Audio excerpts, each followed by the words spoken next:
It's about the next stage that everybody starts to think about, this next moment which is on the horizon, and every single point that matters in a short run championship like this one is. We're flipping the grid, we are flipping a little bit of script, and we're getting ourselves ready for racing action here today in your VVRC, your Volkswagen Virtual Racing Championship. From Volkswagen Motorsport, they launched the Polo Cup in 2010, marking their entrance into Indian motorsport. The aim was to provide a platform for young drivers to begin professional racing and display their skills on a national level. And since then, they have produced many race drivers who have progressed to race internationally. Since its inception in 2010, Volkswagen Motorsport India's goal has been to develop motorsports in India, to find and groom India's next international racing star. They demonstrate technologies like TSI and DSG via their motorsports platform, and the brand boasts of successfully completing 10 seasons of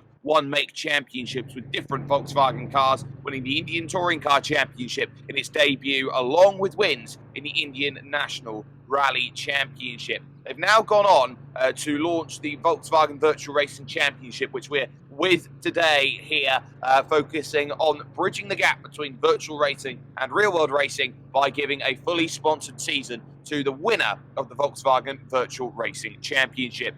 The driving force as well is India's first docu-series based on motorsports in India and is produced by VWMI. It's a 6-part series that takes audiences on a trip of a lifetime and brings out the forces that drive individuals to take up the unconventional sport. On top of that, the show is going to be streamed on some of India's largest OTT platforms, such as Disney+, Hotstar, Jio TV, and many, many more. Also, massive shout-outs go to MRF, the high-grade tyre manufacturing company in India, which supplies its tyres nationally and internationally as well. Associated for 5 years with Volkswagen Motorsport India, they are the major supporter of motorsport in India with their active contribution in the Indian National Racing Championship, also along with rally programs in India and international level Formula 4000 championships. Massive shout out also has to go to Venky's. The Venky's Group is the largest fully integrated poultry group in Asia. Today it plays proud parent to a number of reputed organizations under its wide umbrella and successfully caters to poultry and its allied sectors, along with the NECC, the National Egg Coordination Committee.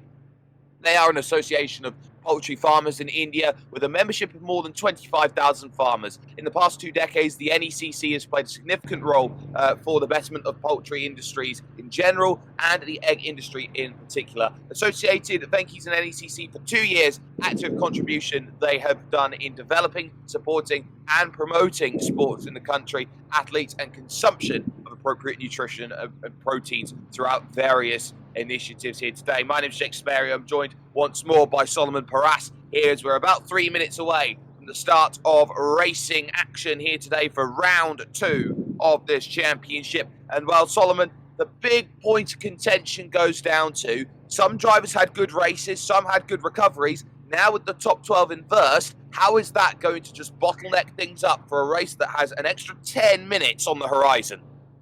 Hello, Jake, and hello, everyone. This is going to be very, very interesting for two. If you are Aru Ravindra, you won the race yesterday, and you are Stephen, who finished at number 2 yesterday, you're going to be starting at 11 and 12, respectively. So we are doing a reverse grid, just to let you know. This is the top 12 reverse grid.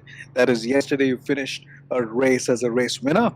You come back today to start at number 12. Jake, this does make a lot of interesting for sure.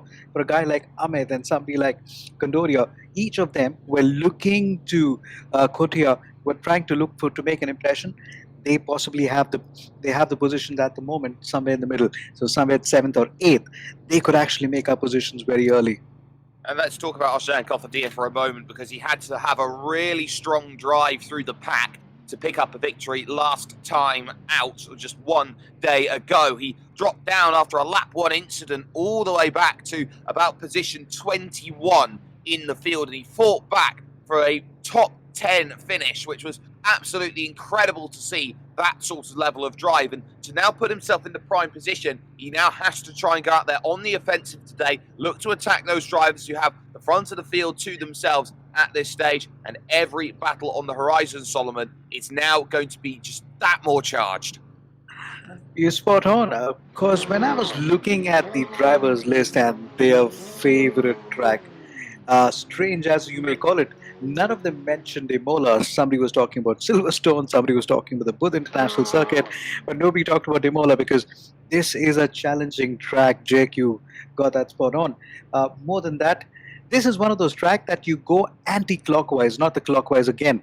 So there's a setup of the car that really needs to be on the curbs again. We saw a lot of pushing, which was happening, a little bit of contacts in the earlier part of the race. Towards the end, we found a lot of people going off the track multiple number of times, going on the grass and getting some marbles there. They got to be a little careful. It's going to be a very cautious start for somebody who's starting at number 4 or number 5. But Aro Ravindra, Stephen, and along with this gentleman from Netherlands, we're going to call him Oshan. He's going to be he needs to get on the offensive very, very quickly. And it's all about that offense in the early stages. When you do have a reverse grid, it's all about cleanly and effectively making a way through the field. I'll actually buck the trend. I'll say this is my favourite circuit that I ever get to see racing and call racing at. This is one of those tracks which really does stick out in my mind. The lights procedure, the 6 red lights are about to go on. We will have 40 minutes then of racing action brought to you here in the VVRC. It's round 2 here as we get ourselves ready.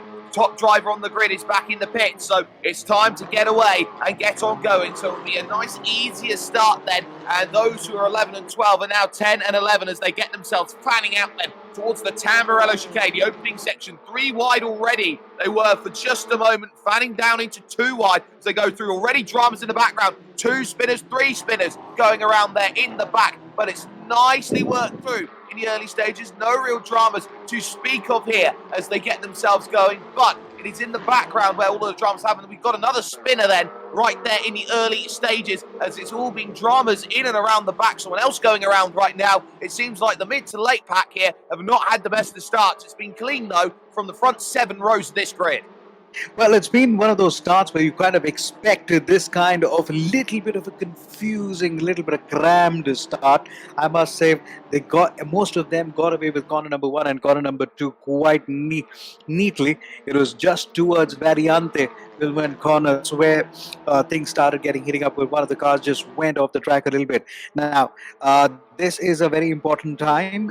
As the opening lap, they really got to make sure that they get the onslaught very quickly. We talked about track limits yesterday, and that's come into the question very, very quickly as well.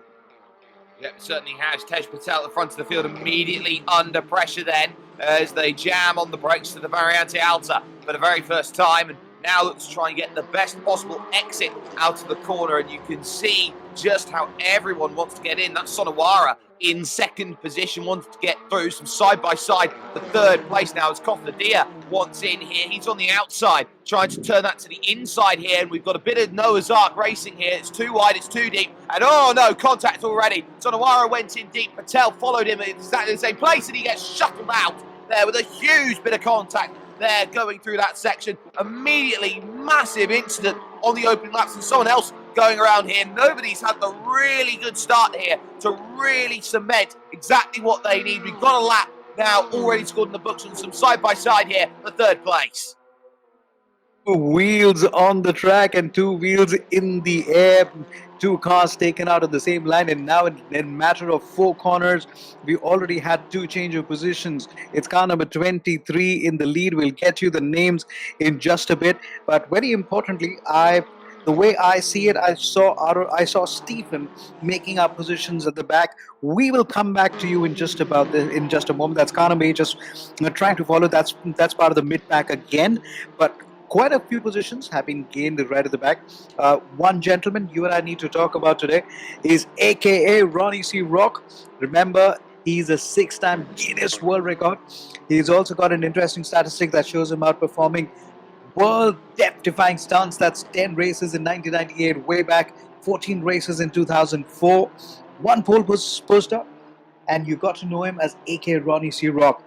So how is he going to do it? We're going to tell you about it just a bit as the action continues.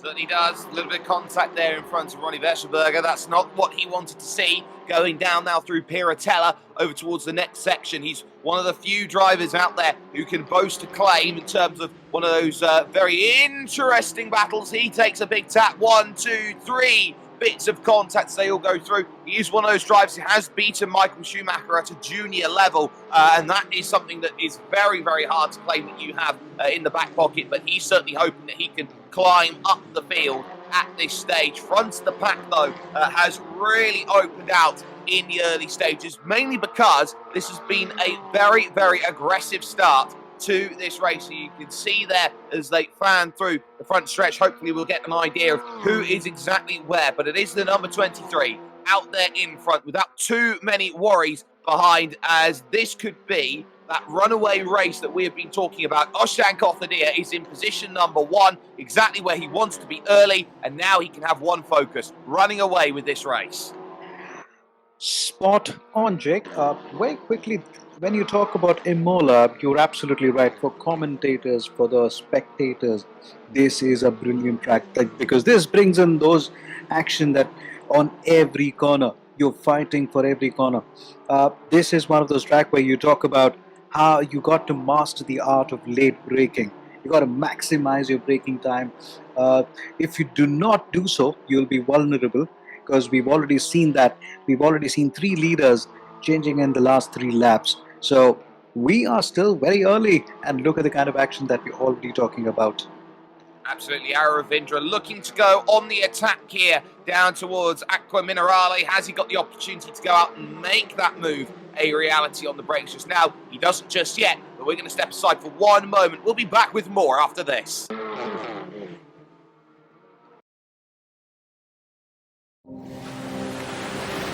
Racing, competing, is in my blood. It's part of me, it's part of my life. I've been doing it all my life. It stands up before anything else. So we've been here for 10 years now, and we've been kind of creating the journey.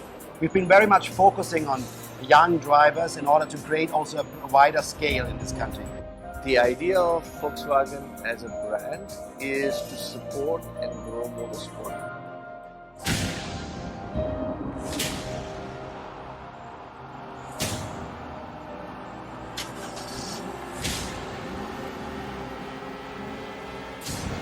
They will not be able to hear anything.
Opportunity attacking then as we focus on car number 23, Ozan Kothadia, leading this race outright here as we are inside the opening 8 minutes of this 40-minute event and absolutely flying about with things at this moment in time, heading through the Villeneuve chicane. There is the 07 trying to give on chase at this point in time, and this is going to be all about this battle that we see out on circuit and how we've seen, especially in the front of this sort of race, how this is going to be about trying to get aggressive and trying to make those places up early. And we have seen that in the early proceedings of this one right now, but there is also a lot of talking point that has to go into something like this as we do file on board here, Solomon, because early stages is fine, but this is a reverse grid race. There is no room for resting. You're not going to get any opportunities for another reverse grid race, so you have to leave everything on the table right now, and that's why we saw such an aggressive start in the mid to late pack.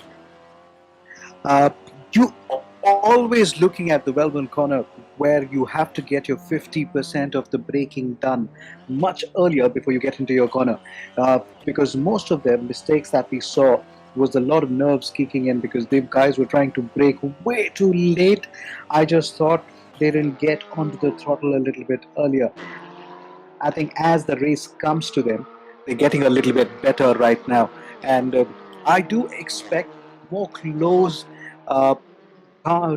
nose to tail action in the next couple of minutes, because for sure we are seeing the drivers getting a little better and the lap times are getting a little better as well. And there we just see Jamie Shaw picking up 2, now 3 positions in 2 corners there. Spinner on the inside, slow driver on the outside, and then picks one up on the exit and gets another one. It could be 4 in a row. On the run to Tamburello, he goes to the right-hand side. This has been an excellent stage of corners here for Jamie Shaw, who wants to go the long way to make it happen. That's not going to work, but this is where aggressive racing starts to come into play. Moving through the left-hander, the third party Tamburello now looking to attack here in towards the Villeneuve chicane. We've seen him be brave here before. He's thinking about the inside. This time he's not going to be able to try it, but look at that again. He did so yesterday. He's done it again. Around the outside, picks it up, but now, try and fight for some room, why don't we? And straight into the door. That's not going to be the most useful way to make these moves happen. And effectively, now you've got to try and drive like everyone is pretty much on skates.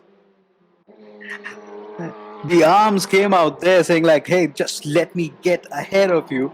So I'm not sure that it was the best intention there, but he almost lost his balance of the car there.